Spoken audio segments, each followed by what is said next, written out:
mais do que um passatempo, uma maneira de alimentar o espírito e a alma e encontrar a tranquilidade. É assim que os bonsaístas, pessoas que cultivam o bonsai, definem a paixão pela plantinha oriental que chama a atenção de muita gente. Os bonsais são árvores bem pequenininhas que às vezes cabem na palma da mão. Mas além da beleza, muita gente acha que o maior atrativo é mesmo o que elas representam. Olhos atentos aos detalhes.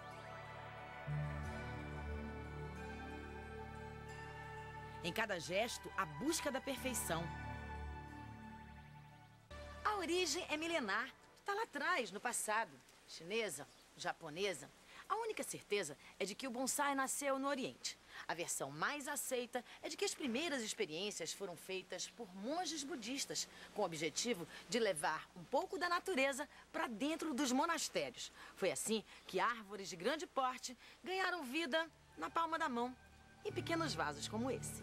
Rafael Espínola é professor de natação. O tempo livre ele dedica ao bonsai como hobby, uma paixão que já dura 18 anos. Na casa dele, são 1.200 bonsai, 500 prontos e 700 em forma de mudas, que ele chama de pré-bonsai. Ele escolhe uma delas para ensinar o passo a passo dessa arte milenar. Por que você escolheu essa planta para fazer a demonstração da gente? Essa planta, ela costuma já nascer meio que atarracada, né? Ela já tem o hábito de desenvolvimento mais baixo, ela é mais fácil. Ela tem essa aparência de árvore, né? De Um árvore, tronco, mas vários galhos. É. Ela aceita muito bem as podas, inclusive podas de raiz. Tem um crescimento bom também, muito rápido. Tem desenvolvimento fácil. Para os iniciantes, principalmente, é fácil. É importante a escolha da planta, né, para fazer o bonsai. Não, com certeza. O iniciante tem que ver isso. Quando ela for no horto, pegar uma mudinha pensando em fazer bonsai, ela tem que pensar na planta já que tem uma característica, com galho nascendo no primeiro terço, com uma tendência, um mínimo de tendência. Uma vocação para bonsai. Vamos começar com as podas. A gente tem que lembrar sempre dessa triangulação, tá? Um bonsai, ele imita uma árvore na natureza, então ele vai começar com a triangulação.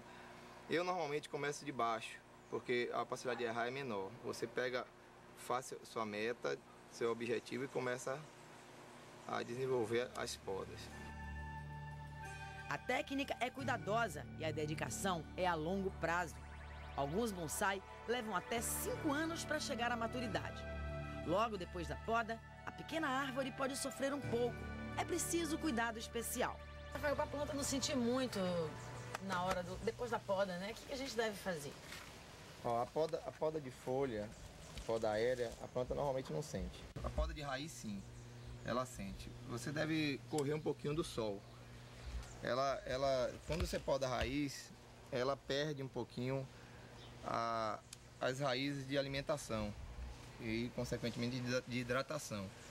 E as plantas, as árvores, se desidratam pelas folhas. Então, na época que você podar a raiz, você pode as folhas também e vá retornando ao sol aos poucos, para a planta ir se readaptando. Não pegue imediatamente e recoloque no sol, porque você pode ver a planta perdendo folha, amarelando folhas ou até mesmo morrer, né? Os galhos apontando para baixo, eles têm um valor, né? Eles têm um valor. Que as plantas antigas, você vê ela pendendo. Isso é pela ação do tempo. Ou porque frutificaram demais e o fruto pesa, ou nos países que tem neve, eles encharcam de neve, ele dá aquela descida. A gravidade também, quer dizer, a natureza atuando sobre a planta.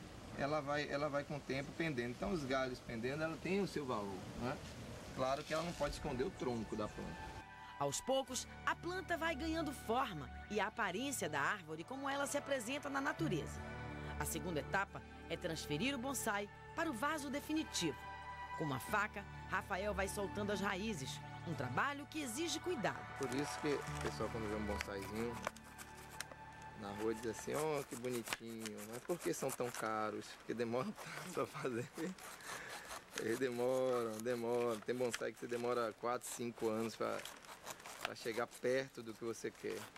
Também levar para casa não basta, né, Rafael? Tem que ter um mínimo de conhecimento, né? Aquela história que o pessoal que cria cachorro fala, né? Você tem que imaginar que é um ser vivo, né? Que ele tem algumas necessidades básicas, né? Tanto a poda de galho como a poda de raiz, é importante você vedar as feridas, tá vendo? Ó, tem um verdante que em algumas lojas do ramo vendem e você pode substituir simplesmente com uma vaselina sólida. É como uma pomada numa ferida. Tem gente até que usa pasta de dente. A pasta de dente, se você for usar, use muito pequenininha, muito pouco, porque ela muda o pH da terra e isso aí pode prejudicar a planta. Ou até a massa infantil, de criança, aquela massinha. O importante é não deixar essa ferida aberta para a entrada de fungos, que podem causar uma morte da planta daqui a alguns meses. Agora é hora da escolha do vaso. Os redondos dão maior possibilidade de visão de todos os ângulos do bonsai. Para finalizar, uma pequena tela nos furos do vaso, pedriscos e a terra previamente adubada. O que eu aconselho para os iniciantes é que façam uma adubação mensal, um adubo químico mesmo, esses que vendem em mercado. A planta ficaria num vaso com adubação de 6 em 6 meses, um bonsai tem que ser de mês em mês, porque o vasinho é muito pequenininho. Quais as plantas que são melhores para bonsai? Olha, as plantas que tenham o tronco lenhoso, com aspecto quanto mais rugoso, melhor, e com folhas pequenas. Não que seja proibido, que não se faça com plantas com folhas grandes. Se faz, né? Até com mangueira a gente faz. Mas o aspecto, de uma maneira geral, fica muito mais harmônico com as folhas pequenas. Muitas ferramentas podem auxiliar o trabalho do bonsaísta, mas a chave para o sucesso está na alma. A paciência é o maior instrumento que ele tem que ter. Ele é uma virtude, né, do ser humano, e ele tem que ter paciência para esperar o momento certo. Você planta às vezes 10 plantas, 10 mudas, e só uma delas em um determinado tempo está pronta. E o resto você tem que ter paciência, cada qual o seu tempo, né? Eu dei curso para um grupo de idosos. Aí é geriatra, né, a pessoa. Aí falou para mim, mas é muito importante hoje para o idoso ter um hobby, né? Eu penso o seguinte, não é o idoso, eu acho que todo ser humano tem que ter um hobby. Né? Nós costumamos, a criança, quando ela está crescendo, o hobby dela é brincar, né? Depois nós passamos uma fase na nossa vida que a gente esquece.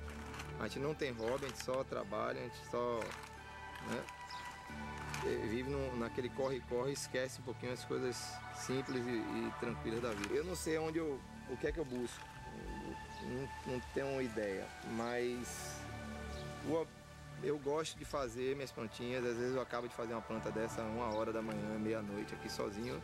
Eu sento e olho, não sei, eu gosto. Não tenho ideia exatamente do que eu ganhei, além de alegria, paz de espírito, eu não sei exatamente, mas é muito prazeroso terminar o processo todo, sentar e ficar aqueles 5 minutinhos olhando. Me realiza muito.